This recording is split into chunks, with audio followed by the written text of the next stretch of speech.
హైదరాబాద్ గతంలో ఎట్లుండే ఇప్పుడు ఎట్లుంది, కేసీఆర్ గారు రాకముందు హైదరాబాద్ ఎట్లా, కేసీఆర్ గారు వచ్చినాక ఎట్లా అనేది క్లియర్గా తెలుస్తూ ఉంది. ఒక బ్రాండ్ ఇమేజ్ పెంచే ప్రయత్నం కేసీఆర్ గారు కేటీఆర్ గారు చేశారు. కరోనా గుర్తుంది మీకు. కరోనాలో మనమందరం ఇంట్లోనే ఉన్నాం, బయటికి రాకుండా. ఇంట్లో కూడా ఒకరితో ఒకరు మాట్లాడుకోలేని పరిస్థితులలో దాదాపుగా 2-3 నెలలు బయటికి రావాలంటే ఇబ్బంది పడ్డాం. అలాంటి సందర్భంలో కేటీఆర్ గారు మున్సిపల్ శాఖ మంత్రిగా హైదరాబాద్లో దాదాపుగా 42-45 రోడ్లు కానీ బ్రిడ్జ్లు కానీ అండర్ పాస్లు కానీ చేస్తున్నారు. మనం అందరం బయటకు వచ్చేసరికి లింక్ రోడ్స్ ఏర్పాటు చేస్తున్నారు.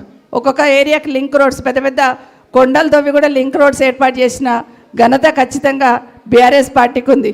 అవన్నీ చూసి మన రాష్ట్రంలో ఇదే కాకుండా శాంతి భద్రతలు, ఇంతకుముందు చెప్తున్నట్టు నగేష్ చెప్పినాడు, శాంతి భద్రతలు పర్ఫెక్ట్గా కాపాడారు కేసీఆర్ గారు ఉన్నప్పుడు. మంచినీళ్ళకి సమస్య రానియలేదు, కరెంటు 24 గంటలు ఇచ్చారు. కాబట్టి దేశంలో ఎవరైనా పెట్టుబడులు పెట్టడానికి వస్తే ఫస్ట్ తెలంగాణ సైడ్ తిరిగి చూశారు, తెలంగాణలో పెట్టుబడి పెట్టాలని. ఎందుకంటే సమర్థవంతమైన నాయకత్వం ఉండే, మంచి లా అండ్ ఆర్డర్ ఉండే, అభివృద్ధి కార్యక్రమం ఇన్ఫ్రాస్ట్రక్చర్ బాగుండే, కరెంటు బాగుండే, నీళ్లు బాగుండే. కాబట్టి ఇన్వెస్ట్మెంట్ పెట్టే వాళ్ళందరూ మన దగ్గరికి వచ్చారు కాబట్టి బాగా ఉద్యోగాలు వచ్చినాయి. ఇప్పుడు ప్రైవేట్ సెక్టార్లో కూడా దాదాపుగా 25 లక్షల ఉద్యోగాలు వచ్చినాయి ఆ రోజు. కానీ ఈ ప్రభుత్వం వచ్చిన తర్వాత ఏముంది, వచ్చిన కంపెనీలన్నీ వెనక్కి వెళ్ళిపోతున్నాయి. మన దగ్గర పెట్టుబడులు పెట్టిన వాళ్ళందరూ వెనక్కి వెళ్ళిపోతూ ఉన్నారు. గతంలో గూగుల్ అయినా, ఫేస్బుక్ అయినా, అమెజాన్ అయినా, ఫాక్స్కాన్ కంపెనీ ఇట్లాంటి కంపెనీలు వచ్చినాయి. కానీ ఈ ప్రభుత్వం వచ్చినాక పట్టించుకున్నందుకు కంపెనీలందరూ వెనక్కి వెళ్ళిపోతున్నాయి. కాబట్టి యూత్ అందరూ కూడా బాగా ఆలోచించాలి. గత 10 సంవత్సరాల పాలనకి, రేవంత్ రెడ్డి గారి పాలనకి ఖచ్చితంగా బేరీజ్ వేసుకొని ఈ రాష్ట్రం బాగుపడాలంటే, ఈ రాష్ట్రంలో అన్ని వర్గాల ప్రజలకి వాళ్ళ ఆశలు నెరవేరాలంటే మళ్ళీ కేసీఆర్ రావాలి. కేసీఆర్ వస్తేనే ఈ రాష్ట్రానికి శ్రీరామ రక్ష. కేసీఆర్ గారు వస్తేనే మన రాష్ట్ర ప్రతిష్ట పెంచే ప్రయత్నం చేస్తారు. ఉన్న 10 సంవత్సరాలు కేసీఆర్ గారు మన రాష్ట్ర ప్రతిష్ట ఎవరెస్ట్ శిఖరం మీద పెట్టేస్తే 2 సంవత్సరాల్లో రేవంత్ రెడ్డి గారు చదపాతాలను పడేశారు. ఎందుకంటే ధ్వంసం చేశారు.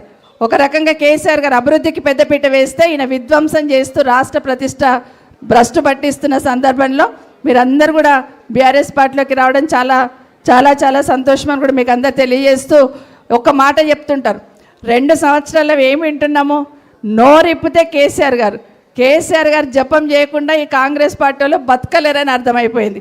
ఎవరు మాట్లాడినా కేసీఆర్ ఇంకొక మాట మాట్లాడారు అంటే కేసీఆర్ గారి జపంతోనే మొదలు పెడతారు. మనకందరికి తెలుసు, హిందువులు అందరం కూడా పూజ చేస్తే ఏం చేస్తాం, ఏం పూజ చేస్తాం ఫస్ట్ చెప్పండి అమ్మా, మీరు చెప్పాలి. వినాయకుడు పూజ చేస్తాం. అట్లాగే రేవంత్ రెడ్డి గారు మైక్ పట్టుకోగానే ఏం చేస్తాడంటే కేసీఆర్ గారు జపం చేసి పీటికి మొదలు పెడతాడు. రేవంత్ రెడ్డి గారే కాదు, మంత్రులందరూ కూడా మైక్ పట్టుకుంటే కేసీఆర్ గారు అంటారు.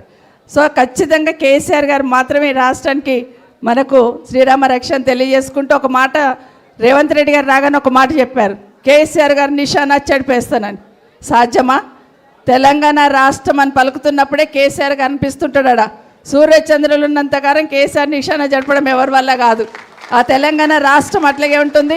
ఆ రాష్ట్రం తెలంగాణ పదం పలికినప్పుడల్లా కేసీఆర్ గారు ఈరోజు ఆ ఉద్యమ నాయకుడిని గుర్తుపెట్టుకుంటారు కూడా. సూర్యచంద్రుడు ఉన్నంతకాలం ఆ ఉద్యమ నాయకుడు కేసీఆర్ గారు. ఆయన ఉద్యమం చేయడం వల్ల తెలంగాణ రాష్ట్రం వచ్చింది.